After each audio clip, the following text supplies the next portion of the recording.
اللہ الرحمن الرحیم اللہم صلی علی سیدنا و مولانا محمد النبی الامی وعلی آلہ وصحبہ وبارک وسلم۔ سیرت پوڈ کاسٹ کی نئی ایپیسوڈ میں خوش آمدید۔ ہم لوگ ذکر کر رہے ہیں آپ صلی اللہ علیہ وآلہ وسلم کا، جب آپ صلی اللہ علیہ وآلہ وسلم بی بی پاک سیدہ حلیمہ سعدیہ کے پاس موجود ہیں، اور رسول اللہ صلی اللہ علیہ وآلہ وسلم کی عمر مبارک 4 برس ہے۔ تو آگے سے ہم یہاں سے سلسلہ شروع کرتے ہیں سر۔ ہم بات کر رہے تھے پچھلی ایپیسوڈ میں کہ اللہ کریم یہودیوں کے متعلق فرماتا ہے کہ میرے رسول کو ایسے پہچانتے ہیں جیسے اپنے بیٹوں کو جی۔ اور دوسری بات ہم یہ کر رہے تھے کہ جب ان کو پتہ چل گیا کہ اللہ کے آخری نبی کا ظہور ہو گیا تو یہودی ور ویل اویئر آف اٹ، اور انہوں نے ڈھونڈنا شروع کیا۔ یہ ڈھونڈتے ہوئے شہتا گاؤں بھی پہنچے اور یہ بچوں کو ڈھونڈ رہے ہیں، دیکھ رہے ہیں اور مہر نبوت تلاش کرنے کی کوشش کر رہے ہیں۔ ایک دن سرکار ختمی مرتبہ صلی اللہ علیہ وسلم وہاں کھیل رہے ہیں، پھر رہے ہیں۔ اچھا، وہاں پہ کھیل کیا ہوتے تھے؟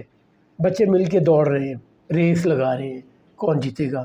نہیں، وہی جو ہمارے بچپن کے کسی گیجٹ کے بغیر والے کھیل تھے، یہ گیجٹ کے بغیر والے کھیل کھیل رہے ہیں جی۔ کہیں چھپن چھپائی، ہر کلچر میں اس قسم کی گیم ہمیشہ ہی رہی ہیں۔ کہیں زمین پہ کچھ ڈرا کر کے، کہیں کسی چیز کو ہاتھ لگا کے بھاگ کے آنا ہے، وہ برف پانی کھیلا کرتے تھے ہم۔ یہ کسی نہ کسی صورت میں ہر کلچر میں آج بھی موجود ہے اور ہمیشہ سے چلی آ رہی ہے۔ یہ گیمز کھیل رہے تھے، وہاں سے یہودیوں کا ایک قافلہ گزرا یا وفد گزرا۔ انہوں نے رسول اللہ صلی اللہ علیہ وآلہ وسلم کو دیکھتے ہی پہچان لیا۔ وہی جو اللہ فرماتا ہے، وہ رسول اللہ کو لے کر حلیمہ سعدیہ کے گھر آ گئے۔ حارث باہر نکلے ہیں یا باہر موجود ہے، یا آواز دے کے بلایا گیا ہے یا وہ پہلے سے باہر موجود تھے۔ انہوں نے پوچھا ہے کہ اس بچے کا باپ کون ہے؟ حارث کہتے ہیں کہ مجھے کچھ ڈر لگا، کلک ہوا کہ یہ کوئی بات خیر نہیں ہے، خیر نہیں ہے۔ انہوں نے کہا میں باپ ہوں اور حلیمہ ماں ہے۔ تو یہودی کہتے ہیں اگر یہ بچہ یتیم ہوتا تو مجھ سے قتل کر دیتے۔ یعنی انہیں یہ پتہ تھا نشانیوں میں کہ رسالت مآب صلی اللہ علیہ وسلم یتیم پیدا ہوں گے۔ جی۔ ان کے والد ان کے دنیا میں تشریف لانے سے پہلے اللہ کے حضور حاضر ہو گئے ہوں گے۔ یہ پہلا واقعہ ہوا ہے دوسرے سیشن میں، یعنی 2 سال جو پہلے 2-2.5 سال گزرے ہیں، اگلے 2-2.5 سال میں یہ پہلا واقعہ ہوا ہے۔ دوسرا واقعہ کیا ہوا ہے؟ میلے لگتے ہیں اور میلے میں جا کے مختلف چیزیں جو امپورٹ ایکسپورٹ کی، دوسرے جگہوں سے آنے کی، کچھ شاعری ہوتی ہے وہاں پہ، کچھ کھیل تماشے ہوتے ہیں۔ جیسے ہمارے دیہات میں چھوٹے علاقوں میں میلے لگتے ہیں، بڑے شہروں میں بھی لگتے ہیں۔ ہمارا کلچر کم ہے بڑے شہروں میں رہنے والوں کا میلوں میں جانے کا۔ میلے میں گئی ہیں تو وہاں پہ نا قیافہ شناس بڑے عرب میں مشہور تھے۔ وہ قیافہ شناس آپ کو بچے کو دیکھ کے، کوئی پاؤں دیکھ کے اس سے اندازہ لگایا کرتا تھا۔ یعنی جناب عبد المطلب بعد کے زمانے میں، اس کے بعد کے زمانے میں قیافہ شناسوں کی ایک ٹیم کے پاس لے کے جاتے ہیں جناب ابی طالب، عبد المطلب نہیں، ابی طالب حضور کے چچا، اور وہ پاؤں دیکھ کے کہتے ہیں کہ یہ پاؤں ابراہیم کے پاؤں سے ملتا ہے۔ سو کیا سکل ہوگی ان کے پاس، یہ حساب چیک کریں ذرا کہ 4000 سال پہلے گزرے ہوئے اللہ کے نبی، حضور کے باپ یا دادا جو مرضی انہیں کے نسل میں، کہ ان سے سب سے زیادہ ملتے ہیں۔ جی۔ پھر کیا ہوتا ہے؟ حلیمہ سعدیہ میلے میں گئی ہیں، کچھ خریدنا ہے یا کچھ کام ہے یا کچھ بیچنا ہے۔ وہاں پہ یہودی دیکھتے ہیں رسالت مآب صلی اللہ علیہ وسلم کو، اور وہ یہودی باقی یہودیوں کو کہتا ہے دوڑو اس بچے کو پکڑو، یہ تمہیں جڑ سے اکھاڑ دے گا۔ اب وہاں پہ شور ہے، کسی کو ابھی اس کی آواز سنائی ہی نہیں دی۔ حلیمہ سعدیہ نے فوراً رسول اللہ کو، عبایا تھا، چادر تھی، جو بھی اس وقت کا لباس تھا، انہوں نے چھپایا اور وہاں سے بھاگی۔ بھول گئیں کہ میں میلے میں آئی کیوں تھی، اور سانس تب لیا جب گھر پہنچ گئی۔ سو یہ دوسرا واقعہ ہے رسول اللہ صلی اللہ علیہ وسلم کو ان یہودیوں سے بچانے کا۔ سو یہودی رسول اللہ کو تلاش بھی کر رہے تھے اور وہ چاہتے تھے کہ ہم اس وقت ہی ان کو جان سے مار دیں۔ وہ جو آپ نے ذکر کیا جرجیس راہب کا، جسے بحیرہ جی کہا جاتا ہے، نام اس کا جرجیز تھا، اور بحیرہ کا مطلب ہے نہایت دانشمند، ایکسٹرا آرڈینری ٹیلنٹڈ اور انٹیلیجنٹ۔ وہ دیکھ کے نشانیاں پہچانتا ہے۔ جناب ابی طالب سے پورا ڈائلاگ ہے، جب ہم وہاں پہنچیں گے تو انشاءاللہ ڈسکس کریں گے۔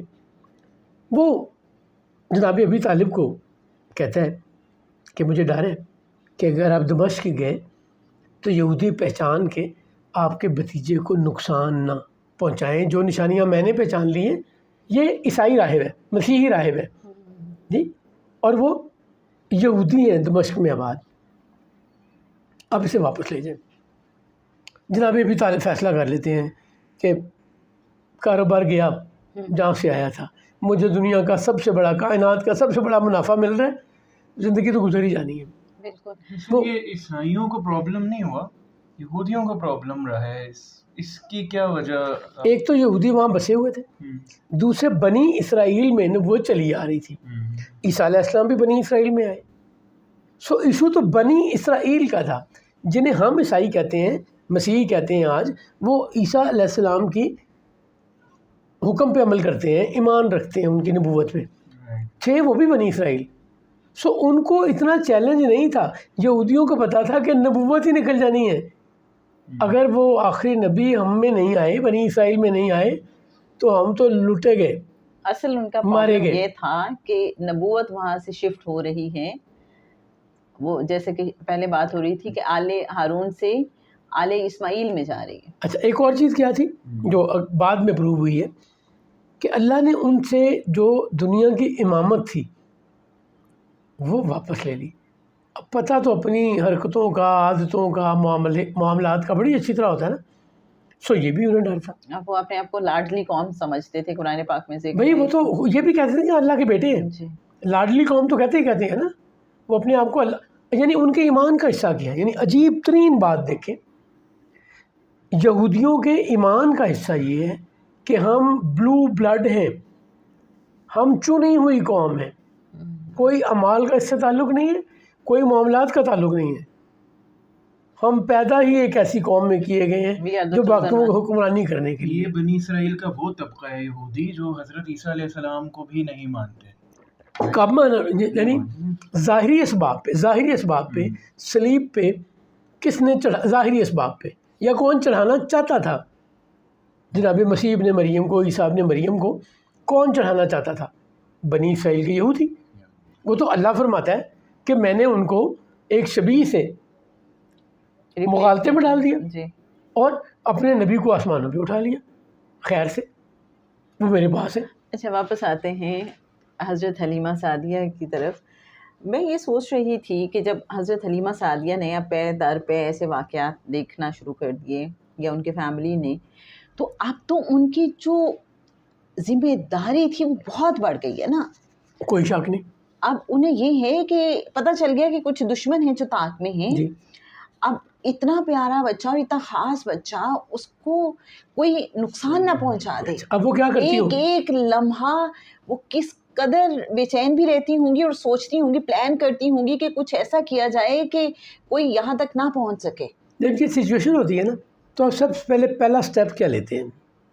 بیٹا تم نے اکیلے نہیں جانا، کوئی بھائی، کوئی بہن، کوئی باپ، کوئی، اچھا گاؤں کی زندگی بڑی مختلف ہوتی ہے۔ جی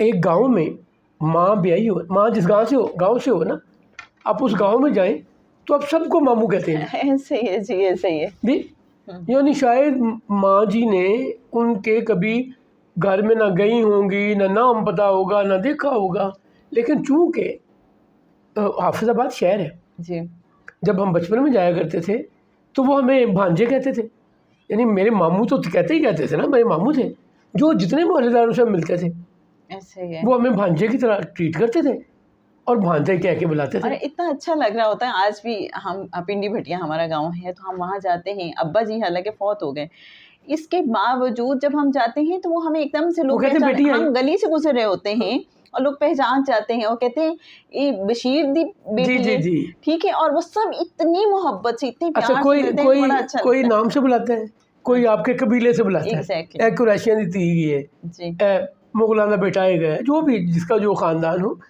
یہ پورا اچھا. اب جو پیچھے جاتے جائیں یہ نیٹ ورک, یہ نیٹنگ آپس میں اور مضبوط آپ کو ملے گی.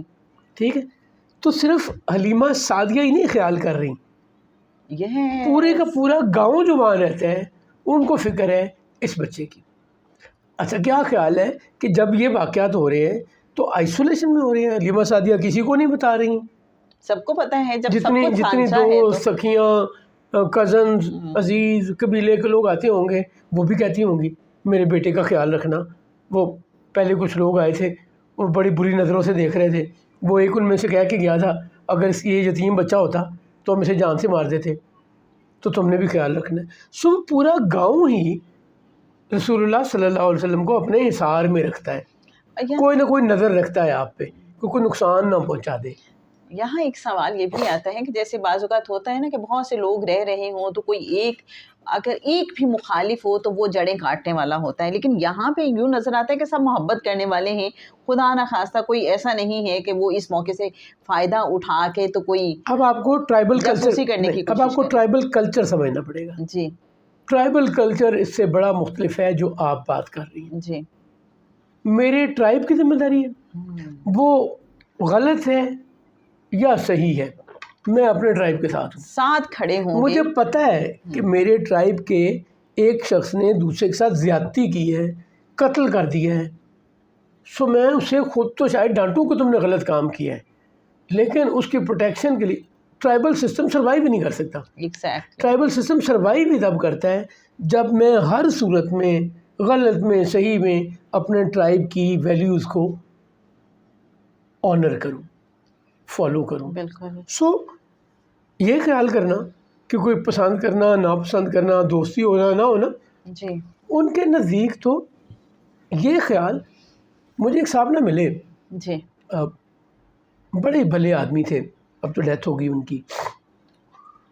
وہ کہتے ہیں کہ ہم نا ایک پورا ٹور لے کے کافرستان گئے, چترال سے آگے. جی, جی, کہتے ہیں وہاں پہ ہماری نمک کی ایک تھیلی چوری ہو گئی. گاؤں والوں کو تو مصیبت پڑ گئی, ایسے جیسے کوئی بندہ مر گیا ہو. ان کا آپ گاؤں میں آئے ہیں اور آپ کا نمک چوری ہو گیا, دس از نیکسٹ ٹو امپاسبل. جرگہ بٹھا لیا, پورا گاؤں اکٹھا ہو گیا, ان کے لیے رو رہے ہیں, ہم سے معافیاں مانگ رہے ہیں. میں انہیں کہہ رہا ہوں کہ یار یہ کوئی اتنی بڑی بات نہیں ہے, نمک ادھر ادھر ہو جانا, نہ تو کوئی اتنی ویلیو ہے اس کی, نہ کوئی ایسی اور چیز ہے کہ ہم کہاں جائیں اور کیا کریں. وہ کہا نہیں, بات نمک کی نہیں ہے, بات ہماری عزت کی ہے. وہ کہتے ہیں انہوں نے ڈھونڈ لیا. وہ کہتے ہیں ہمارا ایک لڑکا 6 مہینے شہر میں نوکری کر کے آیا, oh my God, ہو نہ ہو یہ کام اس کا ہے.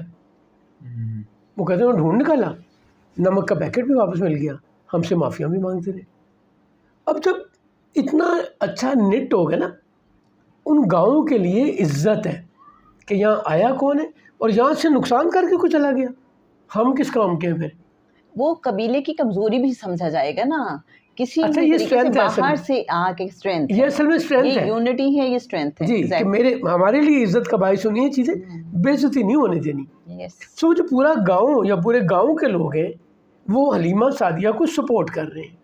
تو رسول اللہ صلی اللہ علیہ وسلم کا خیال کوئی ایک ماں نہیں رکھ رہی, رضائی باپ نہیں رکھ رہا, صرف وہ تو رکھ ہی رہے ہیں, دھیان میں رکھتے ہیں, تھوڑی تھوڑی دیر بعد آ کے دیکھتے ہوں گے, پتہ کرتے ہوں گے, آدھا گھنٹہ گزر گیا ہے, گھنٹہ گزر گیا ہے, سب خیر ہے, دوبارہ تو کوئی ایسا واقعہ نہیں ہو گیا. تو یہ تو چل رہا ہے. میرے ذہن میں ایک اور بڑی خاص بات آ رہی ہے, ایک اور واقعہ, لیکن میرا خیال ہے کیا ہمارے پاس ٹائم ہے کہ ہم آج بات کر سکیں؟ آج کے لیے وقت پورا ہو گیا.